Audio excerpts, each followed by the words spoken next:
see, the mill is got two sets of millstones. If you look closely, you'll see the millstone inside here. On the other side, you'll see the millstone inside here. Actually, inside each of these casings are two stones. You're looking at the top stone. Set in the floor, right beneath each of these upper stones, is a bottom millstone called the bedstone. So the top millstone on each side is made to be powered by the water wheel. So the millstone here sits on a spindle that's connected to wooden gears that are below us that are all powered by the 16-foot water wheel. The bottom stone is stationary. It's mounted into the floor. It never turns. So the grain is going to be ground between the two stones. So the grain starts off in the hopper, and it's going to drop down into the center of the stone, down through a hole, go between those millstones, be ground into meal, in this case cornmeal, and then go down a chute down to the basement. On this side, we're grinding wheat and wheat only. Wheat's that cash crop that Washington's going to make profit on, so only wheat would be ground over here. This wheat, these stones here are higher quality than the millstones over there. These stones are from France. They're called French burr stones. They're freshwater quartz. They were first quarried in the 14th century and exported to England and other countries of Europe. By the time America settled, this is the premium millstone in the world, and so the French burr stone is what most big merchant mills would have at least one set of to grind wheat on. We know Washington bought a set just prior to the mill being opened, and when they arrived, he rejected one set from the millstone maker, and then he got the second set, and he wrote back and said, "They're fine, but they're 1 inch thinner than you said they were going to be." So, you know, think of the detail. He comes in here and measures these things. He's checking what he gets for his money. So, the top stone is going to rotate again, bottom stone is fixed, and the grain is ground between the two stones. Now, you don't want the stones to touch when you're milling. If the stones rub on each other, you'll get some bad results. The first bad result is bits of millstone will break off and go right down into your flour.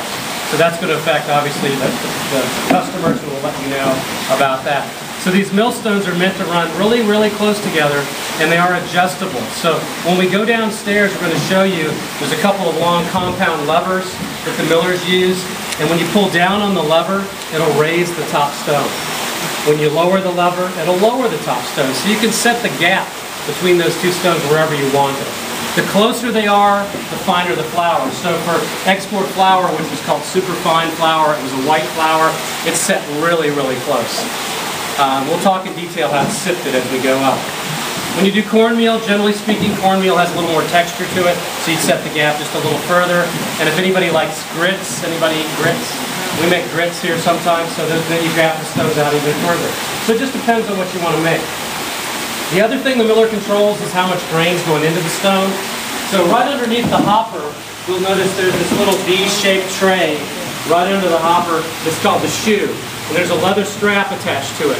You can raise the shoe, and that means less feed going in, or lower the shoe, and more feed will go into the stone. So you can regulate that. And lastly, you want to be able to regulate the speed of the water wheel, and that's done through this control lever here. So when you pull down on the stick, it moves this shaft and lifts a trapdoor gate back here in the flue. And that'll drop water into the buckets on the water wheel. The backside of the wheel gets heavy and starts to rotate.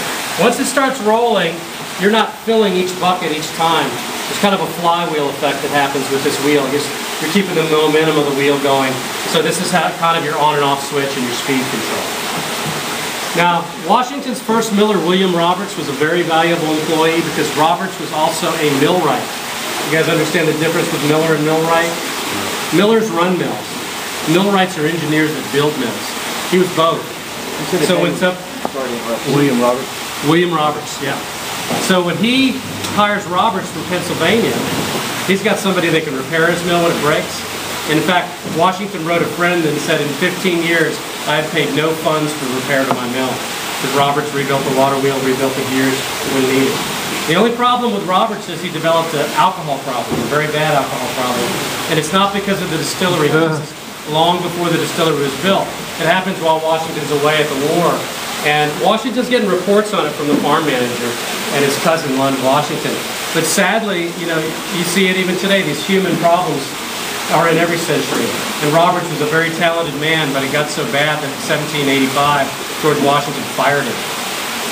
And so he even said that to a business associate that William Roberts is an intolerable sot.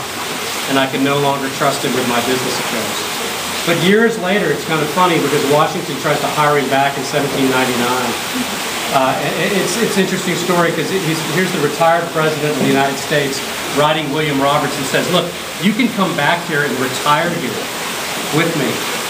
Just, you know, no drinking. And Roberts is late, doesn't show up on time, has some other troubles. Washington realizes the same problems are occurring, so the deal kind of fizzles out.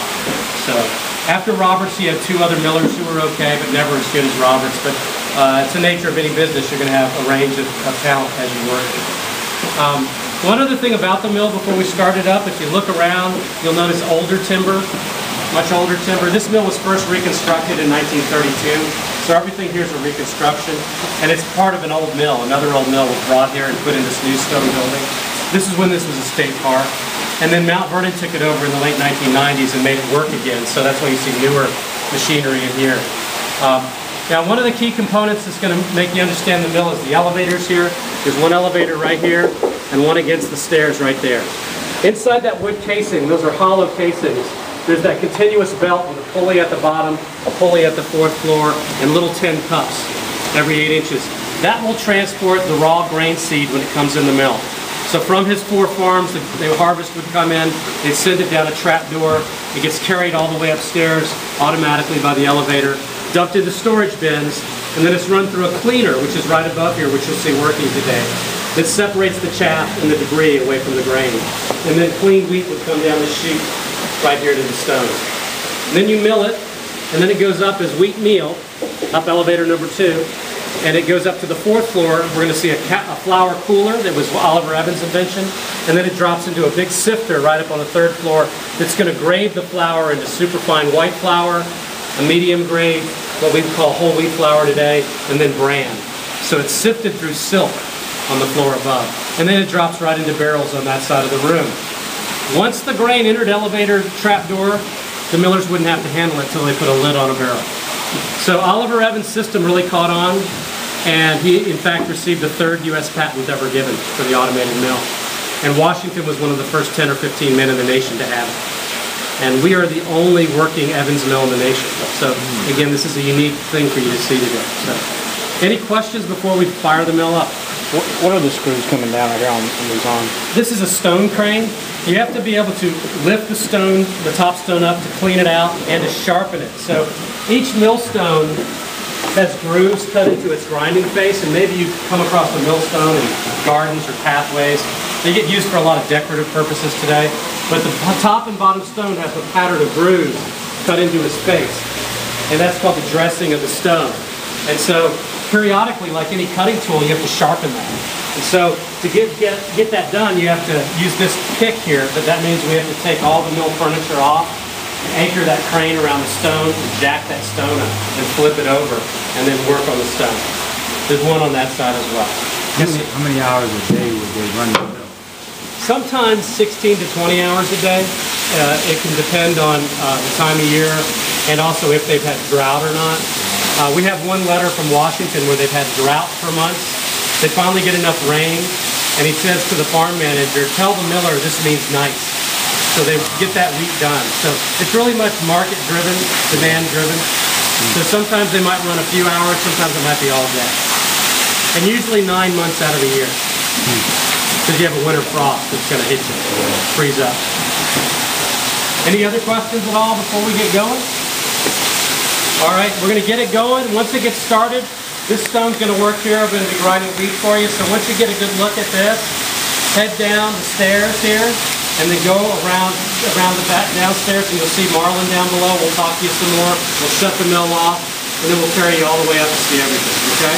Those of you that are here, once they head down, just please come on over and get a good look, okay? All right, Marlin.